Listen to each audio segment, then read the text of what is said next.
Good evening, brother. Good evening, Father Placid. How are you? Fine, thank you. Good. We just want to have a short interview with you to know who you are, and maybe your story or your experience may inspire somebody outside there. Can we know you?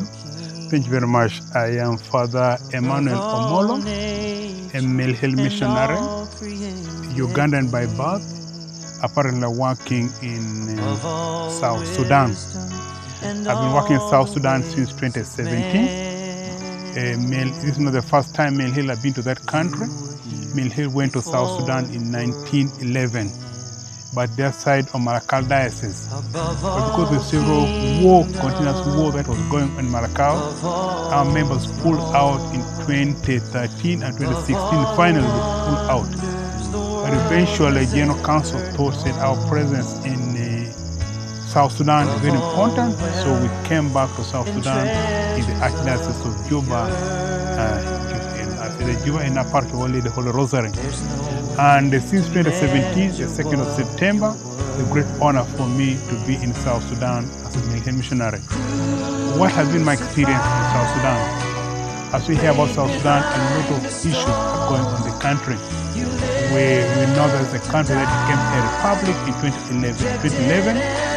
That's the youngest, I think the youngest country in the world. Yes, to get independence. The newest republic in the world.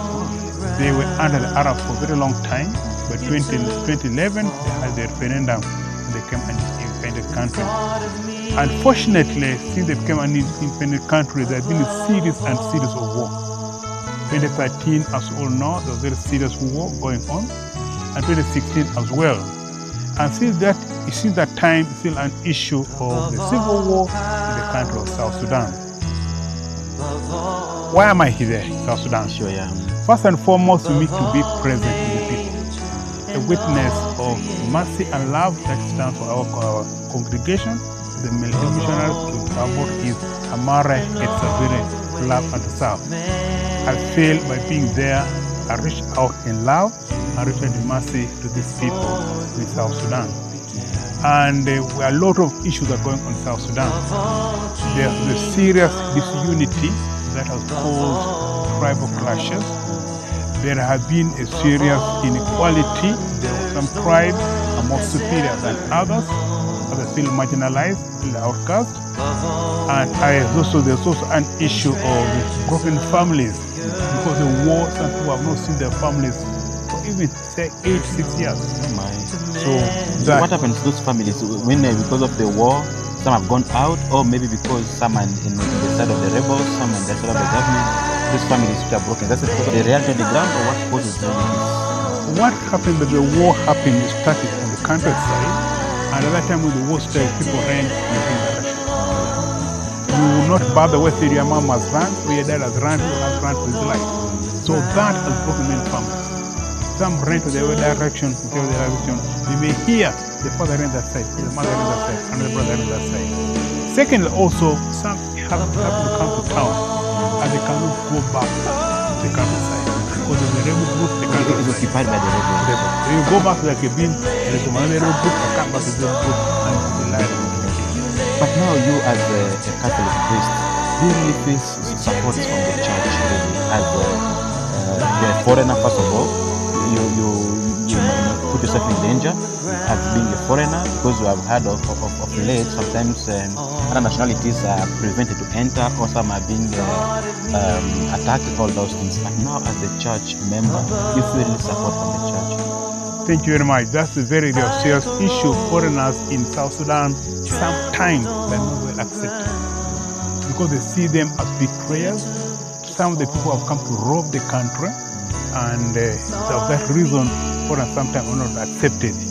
Unfortunately, as a priest, as a missionary priest, the acceptance, they see me neither as a stranger or neither as, someone who betrays them. They see me as a brother, and it also depends the reception that I give them, the approach I give them. Yeah, I think that's very important, because the way you appear yourself, it matters. And this should also be a message to many young missionaries who may feel like they have to be in the place but to dominate. But in some cases, like you, as you said, you have to welcome them and to make yourself feel part of them. Yes. By also speaking their language, being like them, not criticizing them, and understanding them the way they are, which is very good thing. And also, as a Hill missionary, we also appreciate the leaders, because coming out and sending you back again as a pioneers, we are really proud of you. And what can you tell these young people who are still aspiring to become missionaries in your situation, in your experience?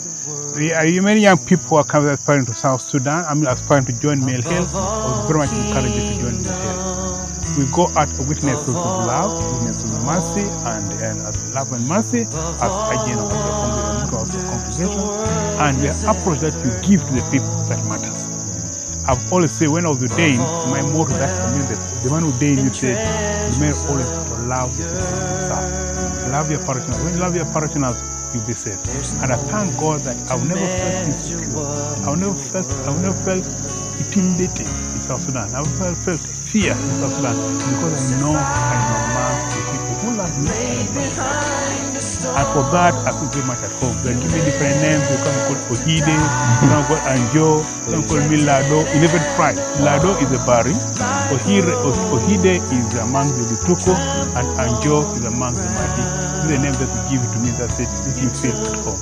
And for that, I feel free. And I will encourage every young person, when you go out with people with open heart, with your love, you will be accepted and you will feel a stranger among them. Someone asked me that before you go, this is something funny. How is the kind of food? Because also, as missionaries, you are open to everything. And so many people don't know much about South Sudan. You and how's the kind of food which you eat there? The food, as I said, when you come from outside, as missionaries, you go and become adapted to the culture, the tradition of the place, the tradition of the people, the culture of the people, and the custom of the people. And when you feel part and parcel of them, you begin to appreciate in all aspects. In South Sudan, we eat rats. We eat rats. I didn't hear about eating rats. But when I felt it, for the first time, the big rats, the bush one. Yes, bush rat. I call it bush rat. Bush rat. And when I reached there for the first time, I was hesitant to eat it. But after some time, 2, 3, 4 months, part and parcel of my dish now, I enjoyed it very much. So you who are watching, prepare yourself to go and eat some rat when you go and visit Canada. You will enjoy it, and I promise you will enjoy it. Okay. I was in Cameroon before that. I went to Cameroon as well. We were eating monkeys. I enjoyed the monkey. I ate snakes as well. I enjoyed it so much. So as a missionary, when you go out there, you accept the people who they are. They ate rats, they didn't die. That was it. They didn't die. One of them is the food they eat. Life. So thank you so much, Father, for this your time. And just a last thing, the message you can send it to the brothers or sisters from South Sudan who may get a chance to watch this, so that they may get something from their pastor, from their priest, from their man of God who is really with them and knows the experience. In a short message you're passing to these brothers and sisters. To all South Sudanese, I want to thank you, each and every one of you, for being who you are. I always say this is a lovely country. There could be war going on, but like any other place in the country, the seeds to fall in the ground, and the seeds will germinate.